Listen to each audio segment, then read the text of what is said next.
Bismillahirrahmanirrahim. Assalamualaikum warahmatullahi wabarakatuh. Alhamdulillahi ala ihsani wa syukru lahu ala taufiqihi wa amtinani. Asyhadu an la ilaha illallah wahdahu la syarika lahu ta'ziman li sya'ni wa asyhadu anna Muhammadan abduhu wa rasuluhu da'ila ridwani. Allahumma salli alaihi wa ala alihi wa ashabihi wa ikhwani. Para hadirin hadirat yang dirahmati Allah Subhanahu wa taala, para ibu-ibu yang dirahmati Allah Subhanahu wa taala. Pada kesempatan ini kita akan bahas tentang salah satu penyakit hati yang sangat berbahaya yang disebut dengan al-kibr. Al-kibr itu kesombongan. Dan sebagaimana kita tahu, al-kibr ini asalnya adalah penyakit hati. Asalnya penyakit hati. Tetapi dia bisa terekspresikan dalam gestur tubuh, ya, dalam lisan, ya, terwujudkan pada gestur tubuh, misalnya pada gerakan tubuh. Kemudian lisan, ya, juga bisa terlihat dengan kesombongan, juga dari tulisan. Makanya hanya ekspresi, ya, dari kesombongan tersebut. Namun dia asalnya penyakit hati. Seperti Allah sebutkan gestur tubuh, seperti Allah mengatakan wala tamshi fil ardi maraha. Kata Allah Subhanahu wa taala wala tamshi maraha. Jangan kau jalan dengan sombong. Jangan jalan dengan sombong. Ya, sebenarnya sombong tersebut di hati, tapi bisa nampak dari cara berjalan. Kemudian juga misalnya kata Allah Subhanahu wa taala wala tusair khaddaka linnas wala tamshi fil ardi maraha. Ya, dari dalam surat Luqman wala tusair khaddaka linnas. Wala tusair khaddaka linnas. Itu jangan malingkan wajahmu kepada dari manusia. Jangan palingkan wajah dari manusia. Ini juga salah satu bentuk daripada kesombongan ketika seorang bertemu kemudian dia memalingkan wajahnya. Ya, sebenarnya dari hati. Adapun dari lisan, Allah mengatakan wa qulu linnasi husna, ucapkanlah kata yang baik kepada manusia. Yaitu jangan mengucapkan dengan kata-kata yang menyakitkan hati, merendahkan. Demikian juga tulisan, bisa juga kesombongan terekspresikan dalam lisan maupun tulisan. Meskipun kita tahu bahwasanya asal dari kesombongan adalah penyakit hati. Taib. Apa itu kesombongan? Kesombongan ada dua. Pertama, sombong kepada kebenaran. Sombong kepada kebenaran sehingga menolak kebenaran kepada hak.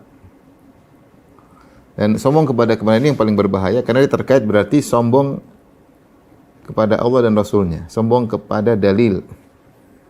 Kalau sombong kepada dalil berarti sombong kepada Allah dan Rasulnya. Allah dan Rasulullah. Rasulnya. Yang kedua, sombong kepada manusia.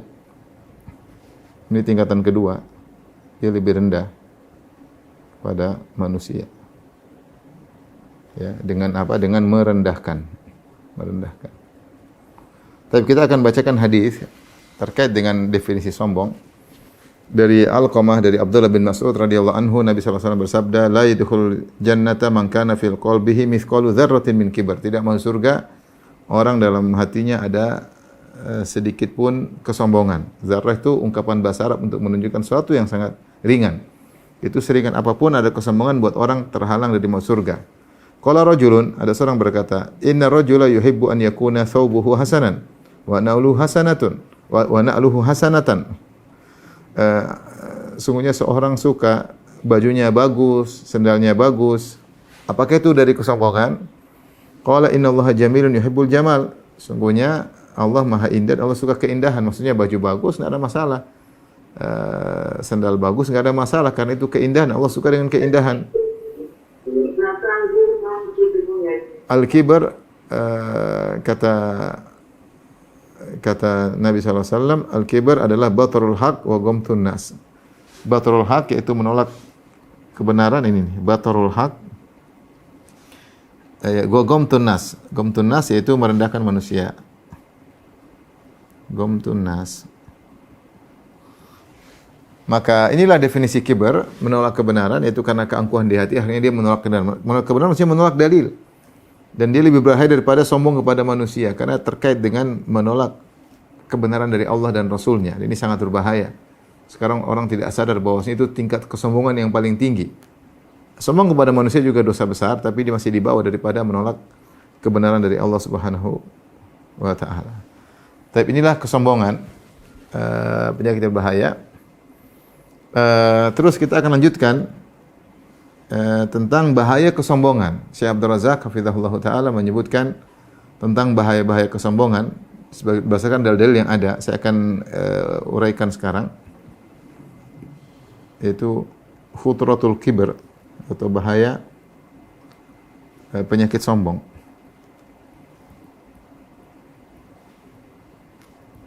Penyakit sombong. Pertama, sebab terhalang dari masuk surga. Terhalang masuk surga. Dan di sini Nabi menggunakan lafal la yadkhul jannata man kana fi qalbihi mithqalu dzarrah. Dzarrah itu Nabi mengatakan tidak akan masuk surga seorang yang dalam hatinya ada ukuran dzarrah kesombongan. Dzarrah itu dalam bahasa Arab adalah untuk mengungkapkan sesuatu yang paling ringan, yaitu sesuatu yang paling ringan. Yang paling ringan. Oleh karenanya mereka khilaf tentang makna dzarrah, ada khilaf. Ada yang mengatakan dzarrah adalah pertama semut kecil. Untuk semut kecil kalau kita taruh di timbangan tentu tidak akan terdeteksi saking ringannya. Ada yang mengatakan sebutir tanah. Ya, artinya kalau kita pukul tanah, terus kita ambil satu butir namanya zarrah, itu sangat kecil. Ada yang mengatakan sebutir partikel debu di jendela. Jika jendela kita buka, kemudian ada cahaya matahari, akan terlihat partikel-partikel kecil. Kalau tidak kena cahaya, tidak akan terlihat partikel tersebut. Nah, partikel tersebut kalau kita ambil satu, itu namanya zarrah. Itu menunjukkan sangat kecil. Bahkan ada yang mengatakan zarrah itu adalah kepala semut. Itu lebih kecil lagi. Semut aja udah kecil, apalagi kepala semutnya. Ini semua adalah ungkapan orang Arab untuk menunjukkan bahwasanya zarrah itu sangat ringan. Tetapi meskipun ada kesombongan sekecil itu bisa membuat orang masuk neraka jahanam. Apalagi jika kesombongannya sebesar gunung di dadanya. Makin harus kita sadari, jangan sampai kita terjebak dalam kesombongan tanpa kita ketahui. Kita harus mengecek diri kita, jangan sampai kita sombong. Ini salah satu bahaya daripada kesombongan. Yang kedua, bahwasanya ciri penghuni neraka. Lihat dalam buku Syekh Abdul Razak membawakan hadis dari Wahab Al-Khuzai, dari Harith bin Wahab Al-Khuzai, bahwasanya Rasulullah SAW bersabda, "Ala ukhbirukum bi ahlil jannah?" Maka aku kabarkan kepada kalian penghuni surga. Siapa kullu dhaifin mutadhaifin law aqsama Allah la abarrahu. Itu seorang yang lemah, bahkan dianggap lemah, ya, itu orang yang tidak sombong, tidak angkuh. Seandainya dia bersumpah dengan nama Allah, maka sumpahnya akan terwujudkan. Misalnya dia mengatakan, demi Allah besok akan begini, atau demi Allah saya akan begini, maka Allah kabulkan sumpahnya. Ya, karena Allah memuliakan dia. Di dunia Allah muliakan, dan di akhirat dia masuk surga.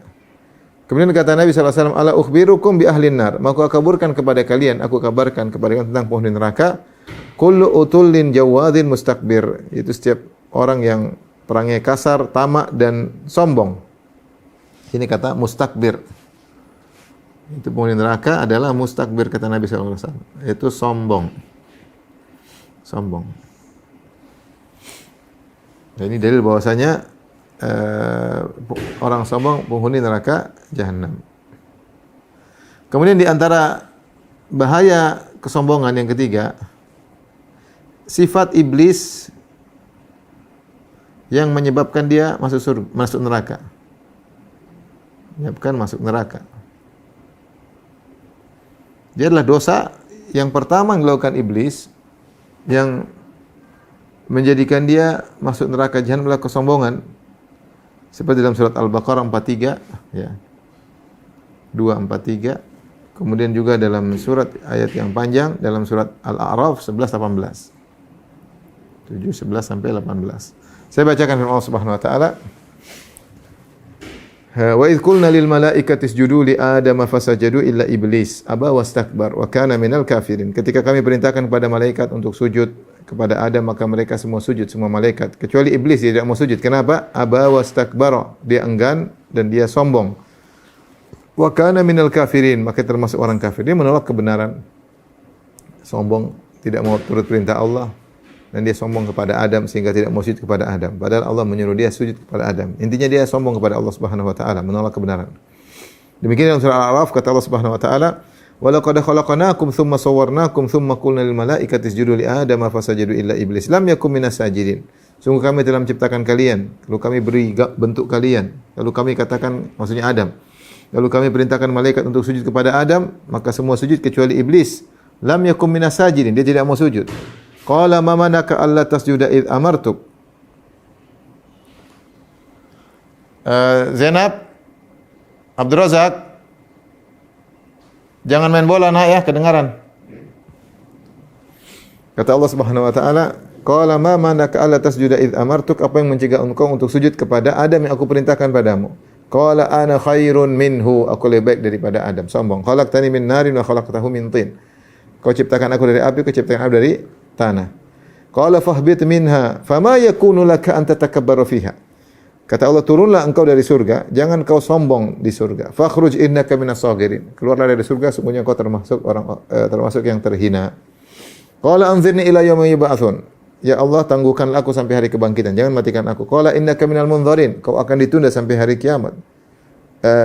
Sampai hari yang ditentukan. Qala fa bima aghwaytani la aqudan lahum siratal mustaqim. Karena kau telah jadikan aku sesat, maka aku akan menghalangi jalanmu yang lurus. Tsumma la'atiyannahum min baini aydihim wa min khalfihim wa an aymanihim wa syama'ilihim wa tajidu aktsarum syakirin. Kemudian aku akan menggoda anak-anak Adam dari depan, dari belakang, dari kanan, dari kiri, dan kau akan dapati kebanyakan mereka tidak bersyukur. Qala khruj minha mad'uman madhura. Keluarlah engkau dari surga dalam kondisi terhina, tercela. Laman tabi'aka minhum la amla anna jahannam minkum ajma'in. Siapa yang ikut engkau, maka kami akan penuhi neraka jahanam dengan mereka. Maka di sini Allah mengatakan Allah menyatakan dia sombong. Kata Allah Subhanahu wa taala, "Fama yakunu laka an tatakabbaru fiha." Kau tidak berhak untuk sombong di surga. Maka di antara yang menunjukkan kesombongan adalah sifat yang buruk. Dia adalah sifat iblis yang menyebabkan iblis masuk neraka. Kemudian Allah menyebutkan juga di antara bahaya kesombongan, neraka adalah tempat kembali orang-orang sombong. Dan ini banyak dalam Al-Quran, orang-orang sombong. Allah mengatakan misalnya, "Fala bi'sa mathwal mutakabbirin, fadkhulu abwaaba jahannam khalidina fiha." Masuklah kalian dalam neraka jahanam, kekal di dalamnya. "Fala bi'sa mathwal mutakabbirin." Maka buruklah tempat orang-orang menyombongkan diri tersebut. Di sini jahanam adalah fala bi'sa mathwal mutakabbirin. Ini surat An-Nahl ayat 29. Demikian juga Allah berfirman dalam surat Az-Zumar ayat 60, kata Allah Subhanahu wa taala, "Alaysa fi jahannama mathwal lil mutakabbirin?" Bukankah di neraka adalah tempat bagi orang-orang yang sombong? Ini dalil bahwasanya neraka tempatnya buat orang-orang sombong, surga buat orang-orang yang tawadhu. Kemudian yang berikutnya, yang kelima, Syekh menyebutkan bahwasanya orang yang sombong hatinya tertutup. Allah menutup, mengunci hati orang yang sombong. Itu orang yang sombong hatinya sangat mudah terkunci mati. Karena dia sombong sehingga tidak menerima kebenaran. Cerek langsung terkunci, mau kebenaran mau masuk dari mana aja enggak bisa karena ada kesombongan. Dalam surat Ghafir ayat 35 kata Allah Subhanahu wa taala, "Kadzalika yatba'ullahu ala kulli qalbi mutakabbirin jabbar." Demikianlah Allah menutup atas seluruh hati orang yang sombong lagi semena-mena. Ala kulli qalbi mutakabbir. Setiap hati orang yang sombong. Maka inilah menunjukkan buruknya kesombongan. Di antara bahaya kesombongan yang berikut yang keenam, Nabi menyebutkan bahwasanya mereka bangkitkan dengan penuh kehinaan, dengan bentuk kecil. Kata Nabi sallallahu alaihi wasallam, "Yuhsyarul mutakabbiruna yaumal qiyamah ka'amsali dzarfi suwarir rijal yaghshahumudz dzul min kulli makan." Sungguhnya orang-orang sombong dibangkitkan pada hari kiamat seperti seukuran semut kecil, tapi bentuknya manusia. Mereka diliputi kehinaan dari segala sisi. Dan ini al-jaza' min jinsil amal, balasan segala perbuatan. Ketika di dunia merasa tinggi, maka di akhirat Allah kecilkan, Allah kerdilkan sampai mereka ukurannya seperti semut. Ketika hari kiamat semua orang dibangkitkan dengan tubuh besar, mereka kecil. Kenapa? Karena selama ini mereka merasa besar. Ini adalah hukuman yang mengerikan sebagai mukaddimah hukuman di dunia sebelum di akhirat.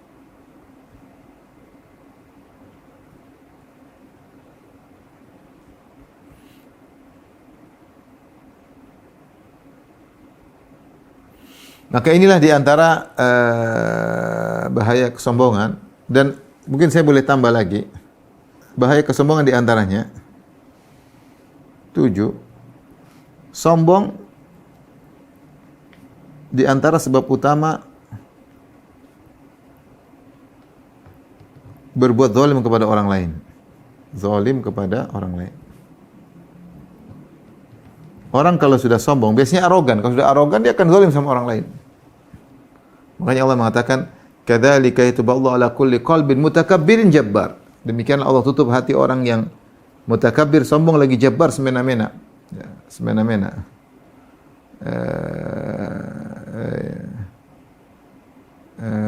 Seperti Fir'aun kana alian. Ya, Fir'aun sombong.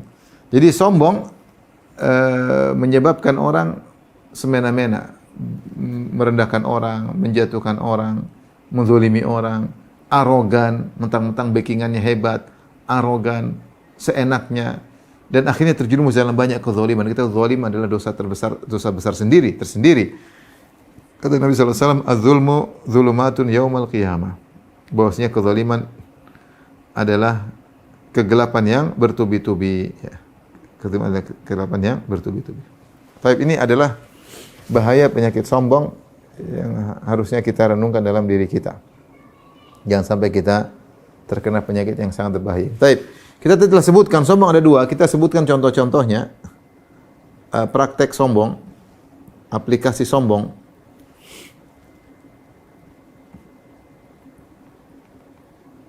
Dalam kehidupan.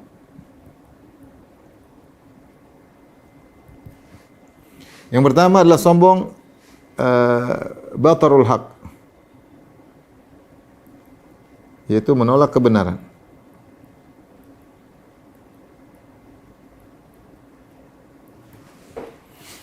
Contoh-contohnya, seperti tadi iblis. Iblis tidak mau sujud.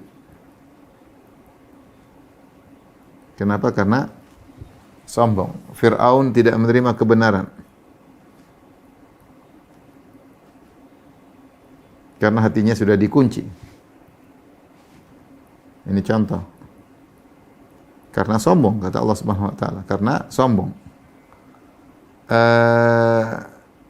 Misalnya tentang hadis Nabi sallallahu alaihi wasallam, saya bacakan.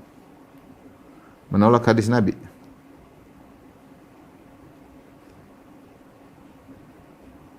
Atau menolak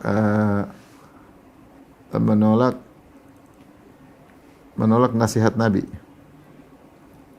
sallallahu alaihi wasallam. Nabi sallallahu alaihi wasallam bersabda dalam Sahih Muslim, "Anna rajulan inda Rasulullah sallallahu alaihi wasallam akala bishimalihi." Ada seorang di sisi Nabi, dia makan dengan tangan kiri. Faqala Rasulullah sallallahu alaihi wasallam, maka Rasulullah sallallahu berkata, "Kul biyaminika," makanlah dengan tangan kananmu. Qala la astati', aku tidak bisa makan dengan tangan kanan. Gimana orang tidak bisa makan dengan tangan kanan? Pasti bisalah. Kecuali dia lagi lumpuh atau lagi kena stroke ya, atau lagi tangannya mungkin buntung ya, enggak bisa tangan kanan. Rasulullah bilang makan tangan kanan, berarti Rasulullah tahu dia bisa. Makanya Rasulullah Qul bi yaminik, makanlah tangan kananmu. Qala la astati, aku tidak bisa. Qala Nabi sallallahu alaihi wasallam, la astata'ta, aku tidak bakalan bisa. Ma mana'ahu illa al-kibr. Rasul bilang tidak ada mencegah dia untuk tidak bisa makan dengan tangan kanan kecuali kesombongan. Karena apa yang buat dia tidak mau, dia cuek, tidak mau dengar nasihat Nabi. Menunjukkan dia sombong sehingga dia menolak nasihat Nabi sallallahu alaihi wasallam. Fama rafa'ah ila fihi, akhirnya dia tidak bisa lagi angkat tangan kanannya ke mulutnya karena Rasulullah telah mendoakan dia tidak bisa angkat tangan. Kenapa? Karena kesombongan. Ini contoh menolak kebenaran ya karena kesombongan. Ini sombong yang paling berbahaya karena dia bukan sombong kepada manusia tapi sombong kepada Allah Subhanahu wa taala. Kalau orang sudah tahu ini dalil dari Al-Qur'an jelas, dalil dari sunnah sallallahu alaihi wasallam, maka jangan coba-coba untuk menolak. Allah telah berfirman, ya ayyuhalladzina amanu la tuqaddimu baina yadayillahi wa rasulih wattaqullaha innallaha samii'un alim. Wahai orang beriman, janganlah kalian mendahului Allah dan Rasulnya. Tidak boleh mendahului, kita apa-apa kita cek dulu ada dalilnya enggak. Al-Quran. Jangan dulu bicara, jangan beli Allah. Cek dulu Al-Quran ada enggak. Kalau enggak ada, cek di sunnah. Jangan beli Rasul, jangan mendahului Rasulullah SAW, cek dulu di sunnah. Ini sudah cek, sudah ada dalilnya, dia malah melawan. Sedangkan mendahului tidak boleh, apalagi menentang. Maka ini jenis kesombongan yang paling berbahaya. Kesombongan yang terkait dengan hak Allah Subhanahu wa taala, menolak dalil. Maka seorang harus tawadhu di hadapan Allah Subhanahu wa taala, siapapun dia kalau sudah datang dalil, maka harus dia terima. Oleh karenanya apa perkataan Imam Malik, kullun yu'khadhu min qawli wa yurad ila sahib hadzal qabr. Semua orang boleh diterima perkataannya dan boleh ditolak kecuali penghuni kuburan itu Rasulullah sallallahu alaihi wasallam. Apa kata Imam Syafi'i, kalau kau dapati perkataanku menyelisih hadis Rasulullah sallam, ya fadrib qawli ardhal haid, maka buanglah perkataanku, buang jauh-jauh.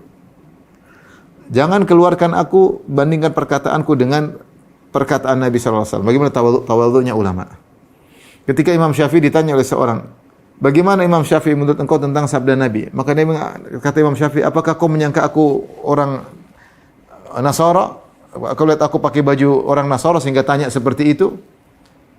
Kalau saya Nasara mungkin kau boleh tanya, bagaimana menurut anda tentang sabda Muhammad? Saya orang Islam, ngapain tanya seperti itu? Jadi Imam Syafi'i mengajarkan kalau sudah di hadapan dalil harus tunduk. Itulah tawadhu yang sesungguhnya. Jangan sampai seorang karena kesombongan, keangkuhan, dia nekat perintir dalil, dia nekat melawan dalil. Dan ini dilakukan oleh banyak orang. Makanya Allah berfirman, "Fala wa rabbika la yu'minun hatta yuhaqqimuka fi ma shajara bainahum, thumma la yajidu fi anfusihim harajan mimma qadaita wa yusallimu taslima." Ya, demi Rabbmu, mereka tidaklah beriman hatta yuhaqqimuka fi ma shajara bainahum, sampai mereka menjadikan engkau sebagai hakim atas perselisihan mereka. Kemudian engkau putuskan, thumma la yajidu fi anfusihim harajan mimma qadait. Kemudian mereka tidak menemukan gerundel sedikit pun, keberatan sedikit pun dalam hati mereka atas keputusanmu. Wa yusallimu taslima, dan mereka terima dengan pasrah. Itulah orang yang tawadhu di hadapan dalil, di hadapan kebenaran. Sekarang kita sebutkan dalil, mereka ejek terkadang. Kita sebut hadis, mereka ejek. Bagaimana mereka begitu angkuh di hadapan dalil? Sampai ada yang mengatakan, saya lebih percaya kepada dokter kafir dari perkataan Muhammad. Terkait dengan mungkin ada hadis Nabi tentang kesehatan, mereka ngejek. Ya akhi, kalau sudah di hadapan dalil, seorang harus tunduk siapapun dia.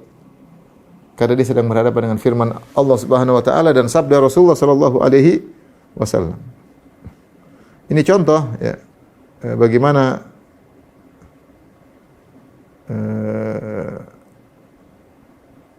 orang yang sombong ya sehingga menolak dalil dari Al-Qur'an maupun sunnah. Seperti Allah sebutkan dalam surat As-Saffat ya, menolak la ilaha illallah ya karena sombong.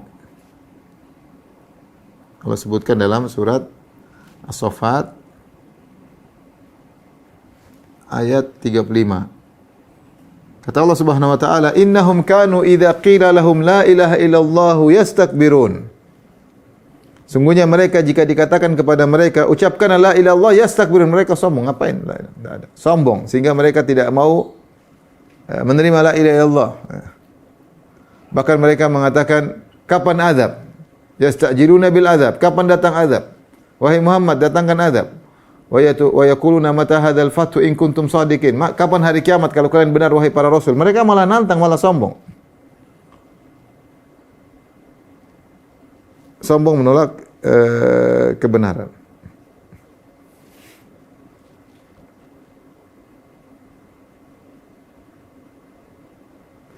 Oleh karenanya ini contoh menolak kebenaran, dan ini banyak, terutama orang liberal begitu mempelintir ayat, oh ini maksudnya bukan begini, mereka menggampangkan ya. Sampai mereka mengatakan, di antara mereka yang punya ide, kita enggak usah percaya dengan tekstual. Sekarang kita punya tafsir kontekstual. Yang tekstual Al-Qur'an, hadis itu cocok, relevan 1400 tahun yang lalu. Sekarang kita harus punya ijtihad baru, inovasi baru dalam hukum yang relevan dengan hukum-hukum sekarang. Sehingga dianggaplah hadis-hadis atau ayat-ayat itu secara tekstual adalah expired sebenarnya. Tapi mereka enggak mengungkap demikian. Tapi mereka mengatakan sudah tidak berlaku lagi, itu hanya relevan pada 1400 tahun yang lalu. Ini kesombongan luar biasa. Sombongan terhadap dalil. Ya.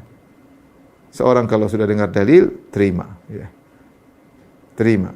Kalau ada logikanya tidak terima, logikanya yang bermasalah, bukan dalil yang bermasalah. Betapa banyak orang menolak dalil karena tidak sesuai dengan logikanya. Ternyata logikanya yang keliru. Dijelaskan oleh ulama lain bahwasanya itu sesuai logika Anda yang salah. Logika Anda yang salah. Tapi sekarang aplikasi kesombongan yang kedua adalah gomtun nas. Gomtun nas, merendahkan akan orang lain. Mereka orang lain dengan banyak sebab, biasanya karena kelebihan yang dimiliki, biasanya karena kelebihan yang dimiliki.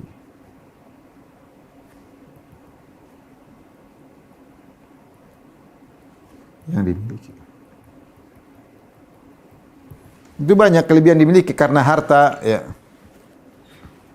Karena harta, betapa banyak orang sombong karena harta. Kata Allah Subhanahu wa taala, "Innal insana la yatagha ar-ra'ahu istaghna." Sungguh manusia benar-benar berbuat tughyan, melampaui batas. Di antaranya kesombongan. Ar-ra'ahu istaghna, tatkala memandang dirinya sudah kaya. Karena pakaian. Karena pakaian, kemudian angkuh keluar dengan sombong dengan pakaian. Allah bercerita tentang Qarun, kata Allah, "Fa kharaja ala qaumi fi zinatihi." Qarun keluar dengan penuh kesombongan. Di atas perhiasan yang dia pakai, dengan pakaiannya, dengan kendaraannya.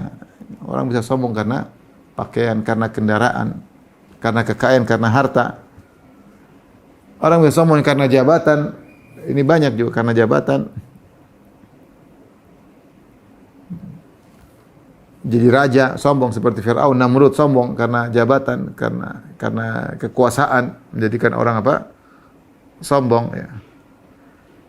Di antaranya ilmu juga bisa bikin sombong, seperti sabda Nabi sallallahu alaihi wasallam, "Man talabal ilma liyujariya bihil ulama wa yumariya bis sufaha wa liyasrifa wujuhun nas ilaih dakhala an-nar." Siapa yang menuntut ilmu,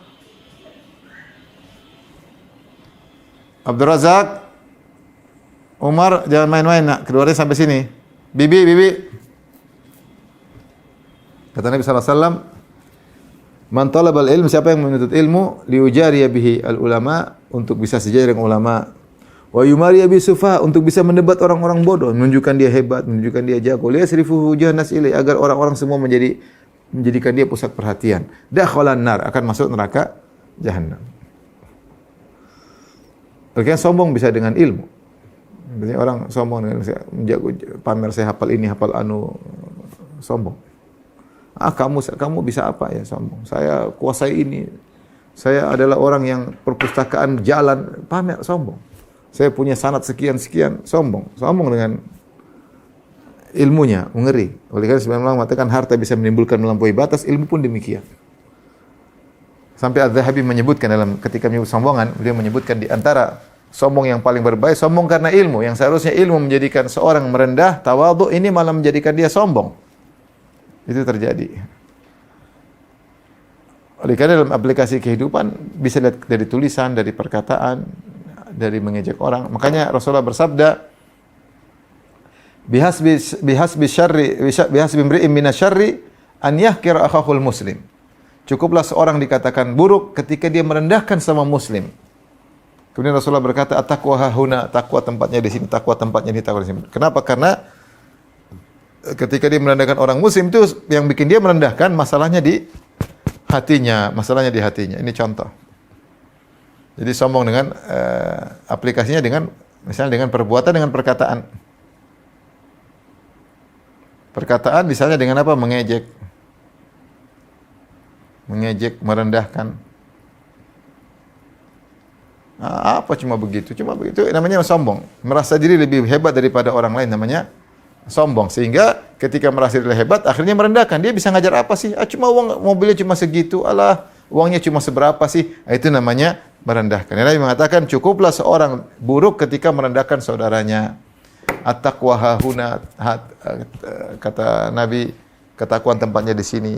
Menunjukkan dia takwanya bermasalah sehingga dia sombong. Seperti mengejek, para ulama mengatakan misalnya firman Allah Subhanahu wa taala dalam surat Al-Hujurat. Kata Allah Subhanahu wa taala, "Ya ayyuhalladzina amanu la yaskhar qaumun min qaumin asa yakunu khairan minhum wala nisa'un min nisa'in asa yakunna khairan minhunna." Wahai orang beriman, janganlah sebagian kalian mengejek, ya. La yaskhar itu mengejek, merendahkan sebagian kalian. Asa ayyakunu khairam minhum, bisa jadi yang diejek lebih baik daripada yang mengejek. Wala nisaun min nisa'in, dan janganlah sebagian wanita mengejek sebagian wanita yang lain. Asa an yakunna khairan minhunna, bisa jadi wanita yang diejek lebih baik daripada wanita yang mengejek. Kata para ulama, dan itu biasanya demikian. Biasanya yang diejek lebih baik daripada yang mengejek. Kok bisa demikian? Para ulama ahli tafsir menyebutkan karena biasanya orang yang mengejek sombong. Ketika dia sudah sombong, jatuhlah kedudukannya di mata Allah Subhanahu wa taala, tidak ada nilainya. Kenapa? Karena dia sombong. Karena dia sombong. Maka kapan kita melihat orang lain ini penyakit kelihatannya sepele tapi berbahaya. Maka jangan pernah kita merendahkan orang lain. Kita diberi kelebihan oleh Allah bukan untuk merendahkan orang lain, kita diberikan kelebihan oleh Allah untuk kita syukuri, bukan untuk merendahkan orang lain.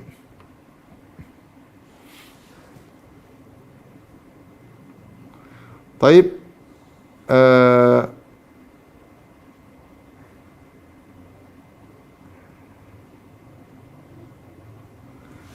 sekarang bagaimana cara kita melawan penyakit sombong? Cara melawan penyakit sombong.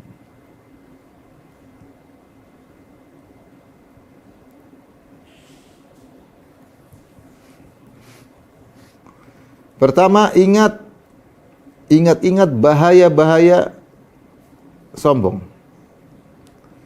Dia mesti sedikit penghalang neraka. Ingat, meski sedikit penghalang neraka. Kenapa bisa demikian?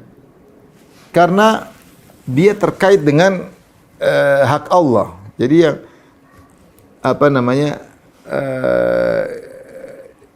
mengusik hak Allah. Mengusik hak Allah. Yang berhak sombong hanyalah Allah Subhanahu wa taala. Yang berhak sombong dan besar adalah hanyalah Allah. Karena Allah pemilik segala sesuatu. Dalam hadis qudsi Allah mengatakan, Al-kibriya'u izari, Al-kibriya'u ridai, lihat halaman 389. Qala Allah azza wa jalla, kata Allah Subhanahu wa taala, Al-kibriya'u ridai wal 'azamatu izari.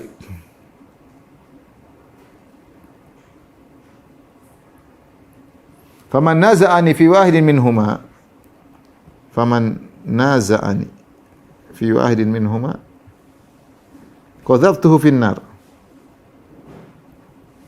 Maknanya kata Allah Subhanahu wa taala, kesombongan adalah selendangku. Kesombongan selendangku. Itu yang berhak untuk sombong hanyalah Allah Subhanahu wa taala. Wal azamatu izari. Al azamah itu keagungan. Ini merasa besar adalah sarungku. Siapa yang mencoba-coba mengusikku, faman naza, menyaingiku, nazaan itu menyaingiku. Menyaingi. Siapa yang coba-coba menyaingi padaku pada salah satu di antara keduanya, qadhabtu finnar. Aku lempar dalam neraka. Makanya sombong itu berarti meskipun kecil dia mengusik hak Allah. Seperti syirik mengusik hak Allah. Hanya Allah yang berhak diibadahi. Yang berhak sombong semata-mata hanya Allah. Kita yang tidak punya apa-apa, kita hanyalah anugerah dari Allah, pemberian dari Allah, sebenarnya dari Allah. Maka ketika orang sombong, dia tidak berhak sombong. Dia memiliki akhlak yang tidak boleh dimiliki oleh manusia. Yang boleh punya sifat seperti itu hanya Allah Subhanahu wa taala. Adapun kita ini siapa? Maka ini ingat-ingat bahaya sombong karena meski sedikit saja, meskipun seringan zarrah berbahaya. Apalagi kalau sombongnya besar. Wah, sudah dalam dada sudah sombong setinggi gunung. Ini musibah besar. Hati-hati. Yang kedua, menghindari ujub.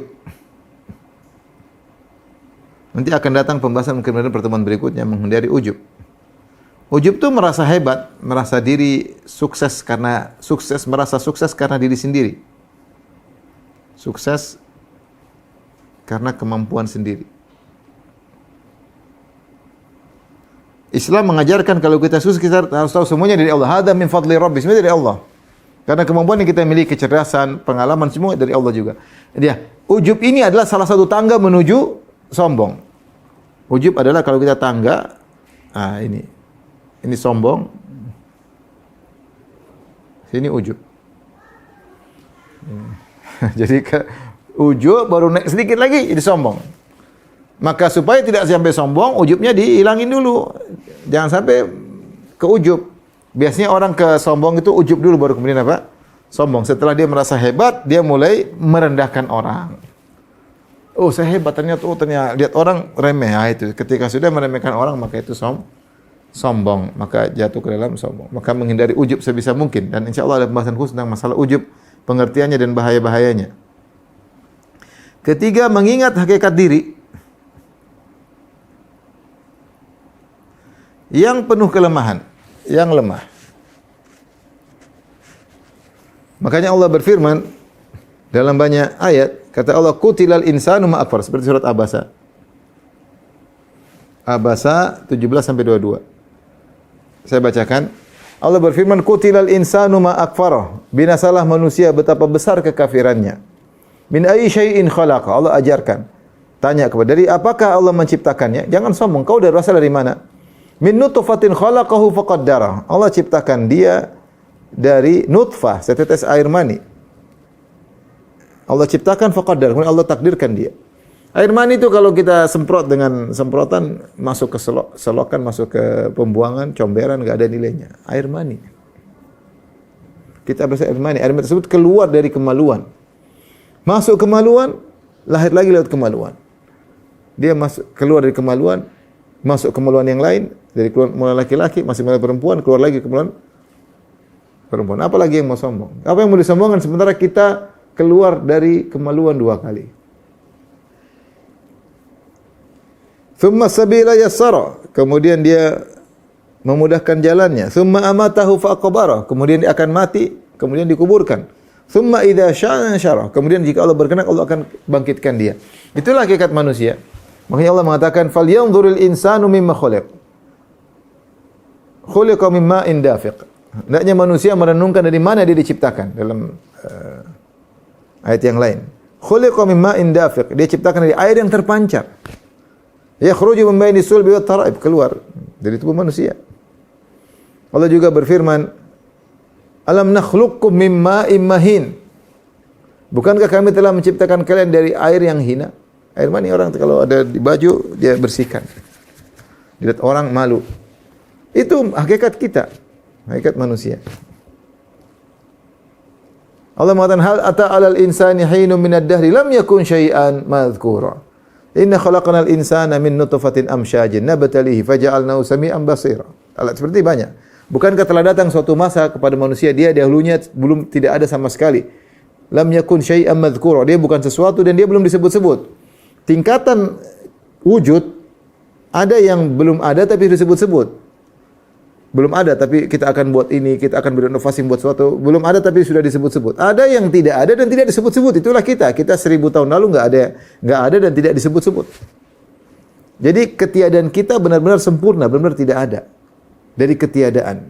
Hal ata 'alal insani hinun min ad lam yakun syai'an madhkura, tidak akan datang pada manusia suatu zaman mereka bukan suatu dan tidak disebut-sebut. Kemudian Allah sebutkan inna khalaqnal insana min nutfatin amsyaj. Kami ciptakan manusia dari air mani yang tercampur dengan sel ovum. Itulah hakikat manusia. Allah mengatakan wa khuliqal insanu dha'ifa, manusia lemah. Manusia lemah. Lemah di hadapan syahwat.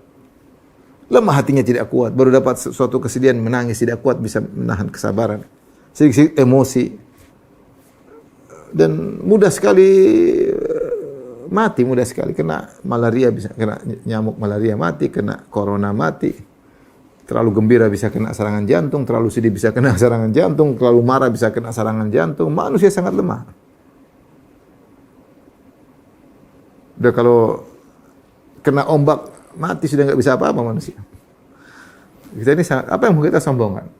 Makanya Allah Subhanahu wa taala mengatakan, "Innaka lan takhriqal arda wa la tamshi fil ardi maraha, innaka lan takhriqal arda wa lan tablughal jibala tula." Kata Allah, "Innaka lan takhriqal arda wa lan tablughal jibala tula." Kata Allah, kau tidak bisa menembus bumi.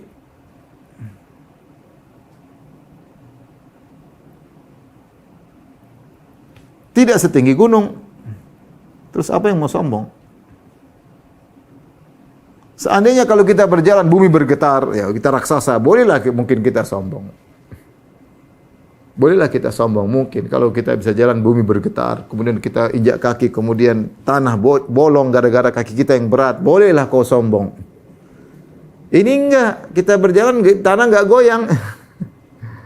Sementara gunung yang besar kalau goyang bergerak maka bumi bergoyang. Kita mau goyang apapun bumi tidak bergoyang. Tidak bolong sama sekali. Siapa yang kita sombongkan? Walan tablughal jibala tula, dan tinggimu tidak setinggi gunung. Kau cuma hanyalah 1,7 meter, itu pun sudah tinggi. Banyak kita cuma 1,5, 1,6. Lebar mungkin setengah. Kita manusia yang seperti kita miliaran orang.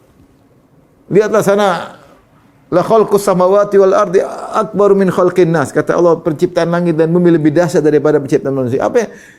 Langit dan bumi saja, qala ta'ataina ta'iin. Langit dan bumi ketika diperintah oleh Allah, mereka kami nurut. Kau manusia apa? Tidak nurut. Sombong.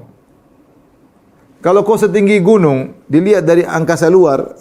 Kalau ada orang naik pesawat, lihat, ada si fulan. Mungkin boleh kau sombong. Lihat. Tapi kalau dari luar angkasa kau tidak kelihatan sama sekali. Kecil. Yang seperti kau banyak. Kalau kau mati juga tidak ada masalah. Yang seperti kau banyak, lebih baik daripada kau juga banyak. Bahkan kau hidup mungkin bikin masalah sama orang. Apa yang mau kau sombongkan kalau gitu? Allah ingatkan tentang hakikat manusia. Agar jangan sombong. Kemudian dia akan melemah. Manusia lemah mau sombong. Mau gagah-gagah, kena penyakit. Kalau udah tua, hilang semua kesombongan. Oh, badan kekar-kekar kalau kaki udah pincang. Apa yang mau disombongkan? Manusia lupa. Allahu alladhi khalaqakum min dha'fin, thumma khalaqa min dha'fin quwwah, thumma khalaqa min ba'di quwwatin dha'fan wa syaibah. Allah menciptakan dari kelemahan, kemudian jadi kuat. Kemudian dari kuat sudah 40 tahun mulai merenak, turun. Mulai mata rabun, mulai telinga tuli dan macam-macam ya. Oleh karenanya di antara yang buat kita tidak sombong, kita ingat hakikat kita. Baik, ini di antaranya. Yang berikutnya, yang keempat, ingat parameter kemuliaan di sisi Allah adalah ketakwaan. Dalam surat Al-Hujurat kata Allah Subhanahu wa taala, "Inna akramakum indallahi atqakum." Yang paling mulia antara kalian, yang paling bertakwa antara kalian. Nah, sekarang kita merendahkan orang. Kenapa? Emangnya kita lebih mulia di sisi Allah daripada dia? Emangnya kita lebih mulia? Emangnya kita bisa lebih bertakwa dari dia?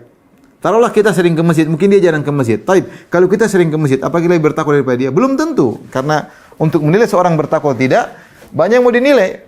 Banyak yang menilai, ada amalan zahir, ada amalan batin, ada bakti sama orang tua, dan banyak mungkin dia punya amal batin kita tidak tahu. Mungkin banyak amal yang dia sembunyiin kita tidak tahu. Terus kenapa kita merasa lebih hebat daripada dia? Belum tentu. Belum tentu. Di atas Nabi mengatakan ketika ada seorang lewat, Nabi bertanya, mata quluna fihi. Bagaimana menurut kalian tentang orang ini? Para sahabat semua memuji. Hadza hariyun in khataba an yunka. Orang ini kalau ngelamar pasti diterima. Kalau beri syafaat pasti diterima syafaatnya, rekomendasinya. Wa idza takallama yusma, kalau ngomong pasti didengar. Kemudian ada orang lewat miskin, min fuqara'il muslimin, ada orang miskin lewat. Kata Nabi, bagaimana kalian orang yang kedua? Sahabat berkata, hadza hariyun in khataba alla yunka. Ini kalau ngelamar pasti ditolak, miskin. Kalau beri rekomendasi tidak diterima, kalau ngomong tidak didengar. Kata Rasulullah SAW, hadza khairun bimil'il ardi min hadza. Kata Nabi, orang yang kedua yang kalian bilang miskin ternyata lebih baik satu bumi daripada orang yang pertama. Satu bumi orang pertama masih kalah dengan orang kedua ini. Maksudnya orang kedua ini kalau dibandingkan 1 miliar orang pertama masih lebih bagus orang yang kedua. Baik, kalau kita lihat dari sisi penampilan, lebih bagus yang pertama. Setiap kalau ngelamar diterima karena punya jabatan tinggi, karena kaya, kalau ngomong didengar, yang satunya ngomong didengar, tapi ternyata di sisi Allah yang kedua lebih afdal daripada yang pertama. Oleh karenanya bukannya seorang tidak didengar, bukannya seorang tidak digubris oleh orang lain, bukan berarti dia lebih rendah di bawah daripada kita, belum tentu. Lihatlah Uwais Al-Qarani, kata Nabi sallallahu alaihi wasallam, khairut tabi'in Uwais Al-Qarani. Sebaik-baik tabi'in Uwais Al-Qarani. Kita baca dalam hadis ini, bahkan dia dijelek-jelekan oleh kaumnya, bahkan dituduh yang tidak oleh kaumnya. Ternyata dia mulia di sisi Allah Subhanahu wa taala. Kisah tentang anak yang bisa bicara, ketika seorang ibu sedang gendong anaknya, tiba-tiba ada yang lewat. Orang kaya, maka ibunya mengatakan, "Ya Allah, jadikan anakku seperti," kata anaknya, "Enggak mau, Bu." Enggak mau.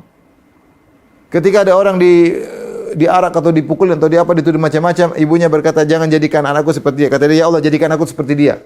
Kenapa? Ini orang soleh, meskipun mungkin orang mandang buruk. Maka karena kita tidak pernah tahu hakikat seorang di hadapan Allah, hakikat kita, hakikat dia, maka kita jangan menyombongkan diri. Kita enggak tahu. Kita jangan sombong di hadapan orang lain. Taruhlah saya bisa ngajar, ada orang mungkin cuma bisa ngajar Al-Fatihah. Kemampuannya segitu. Tapi siapa yang bisa jamin saya lebih ikhlas daripada dia? Enggak ada yang bisa jamin. Saya bisa jamin. Siapa yang bisa jamin saya lebih sabar daripada dia? Ada orang sedekah kita banyak, sedekah orang sedikit. Belum tentu sedekah kita lebih afdal daripada sedekah dia. Bukankah Rasulullah mengatakan, kata Rasulullah SAW, bahwasanya sabaqa dirham mi'ata alfi dirham. Sekeping dirham mengalahkan 100.000 dirham. Kaifa dzalika Rasulullah? Kok bisa sekeping dirham mengalahkan 100.000 dirham? Kata Rasulullah SAW, ini orang punya dirham cuma 2. Maka fatasaddaqa bi ajwadihima, maka dia bersedekah dengan dirham yang terbaik. Jadi dia bersedekah dengan setengah hartanya, dan dia lagi butuh-butuhnya kepada dirham tersebut, ternyata dia tetap disedekahkan setengahnya. Yaitu setengah hartanya, 50% disedekahkan padahal dia butuh. Yang satunya punya dirham mungkin juta-juta dirham. Kalau dia ambil 100.000 tidak ada nilainya, dia seperti memberikan sesuatu. Padahal 100.000 dirham, tapi 1 dirham lebih afdal daripada 100.000 dirham. Kenapa? Karena ini dia keluarkan dengan setengah mati. Maka tidak perlu kita merasa lebih hebat daripada orang lain. Kita enggak tahu hakikat kita di hadapan Allah. Kita enggak tahu hakikat kita nanti di alam berikutnya. Sekarang kita merasa lebih kaya, lebih terkenal, di akhir belum tentu di alam barzakh kemudian kita lebih baik daripada dia, belum tentu. Semua bisa berbolak-balik 180 derajat. Ya, kita berharap kita di dunia dimuliakan, di akhirat lebih dimuliakan lagi tentunya. Tapi kita enggak tahu bagaimana. Oleh karena jangan pernah meremehkan orang lain. Benarlah kata Allah, asa yakunu khairan minhum, bisa jadi yang diremehkan, diejek lebih baik daripada yang mengejek. Karena biasanya yang mengejek adalah sombong. Ini hati-hati.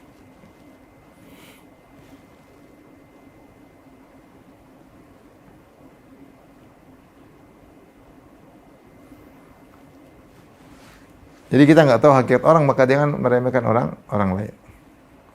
Kemudian di antara para ulama mengatakan untuk menghilangkan kesombongan, memikirkan tentang agungnya Allah Subhanahu wa taala. 5. Merenungkan agungnya Allah. Bahwasanya Allah Subhanahu wa taala yang berhak disembah, Dialah yang pemilik segalanya. Kita bukanlah siapa-siapa. Kita hanyalah segala urusan kita di tangan Allah Subhanahu wa taala. Ya, mama min dabbatin illa huwa akhidhun bi nasiyatiha. Tidak ada satu binatang hewan melata pun, tidak ada manusia manapun kecuali Allah pegang ubun-ubunnya. Semuanya berada di tangan Allah Subhanahu wa taala. Maka seorang ketika mengingat agungnya Allah, bagaimana apa yang patut saya sombongkan di hadapan Allah, sementara alam semesta ciptaan Allah, saya bukan siapa-siapa. Saya hanya satu makhluk dari begitu banyak makhluk yang diciptakan oleh Sang Maha Agung. Makanya Allah mengatakan, amma adun fastakbaru fil ard wa qalu wa amma adun fastakbaru fil ardi bighairil haqq wa qalu man ashaddu minna quwwah. Lihat suku Ad sombong, kaum Ad. Adapun Ad, mereka sombong di atas muka bumi tanpa hak. Mereka berkata, siapa yang lebih hebat, lebih kuat daripada kami? Kata Allah, awalam yaru anna Allah alladhi khalaqahum huwa ashaddu minhum quwwah. Tidakkah mereka merenungkan, memikirkan bahwa yang menciptakan mereka lebih kuat? Jangan sombong. Ya. Kita ini enggak ada apa-apanya dibandingkan Allah Subhanahu wa taala. Lihatlah kaum Ad yang sombong, badan merasa hebat, Allah kirim angin mati.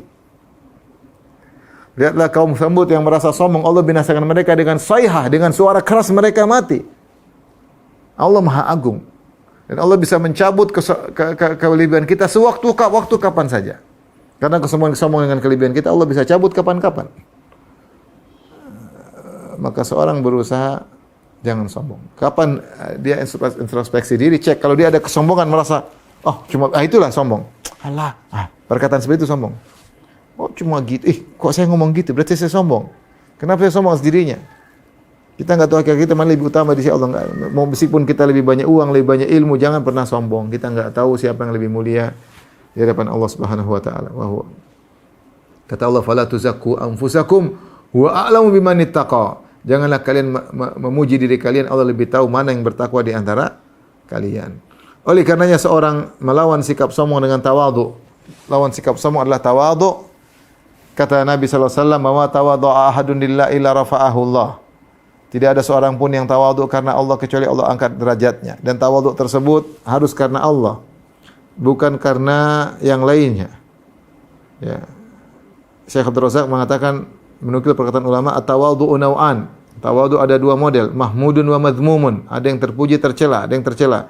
Fal mahmudu ma kana lillahi wa qasada bihi al-mutawadhi wajh Allah. Yang terpuji adalah yang dilakukan karena Allah, dan dia tawadhu karena mencari wajah Allah, itu ikhlas. Wal madhmum, adapun tawadhu pencitraan, maka maksudan bihin manfaah wal maslahah.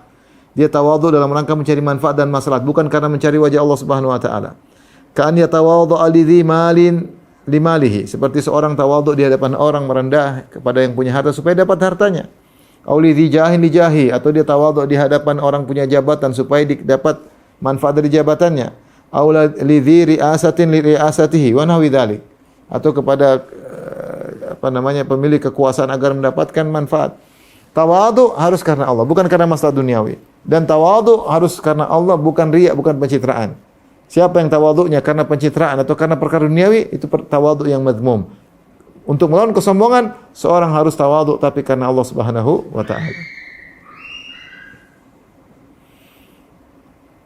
Ini mungkin yang bisa saya sampaikan para ibu-ibu yang dirahmati Allah Subhanahu wa taala. Semoga Allah melindungi kita dari penyakit kesombongan, menganugerahkan kepada kita sifat tawadhu, sifat yang orang-orang bertakwa, sifat orang-orang penghuni surga, sifat-sifat ibadur rahman, alladzina yamshuna 'alal ardi hauna, yang mereka berjalan di atas muka bumi dengan merendah, dengan tawadhu, bukan berjalan dengan petantang-tenteng, sombong, angkuh, arogan. Dan yang ini itu sifat penghuni neraka jahanam, ya. Semoga Allah melindungi kita dari penyakit berbahaya ini. Wallahu taala alam bisawab. Demikian wabillahi taufiq hidayah. Assalamualaikum warahmatullahi wabarakatuh.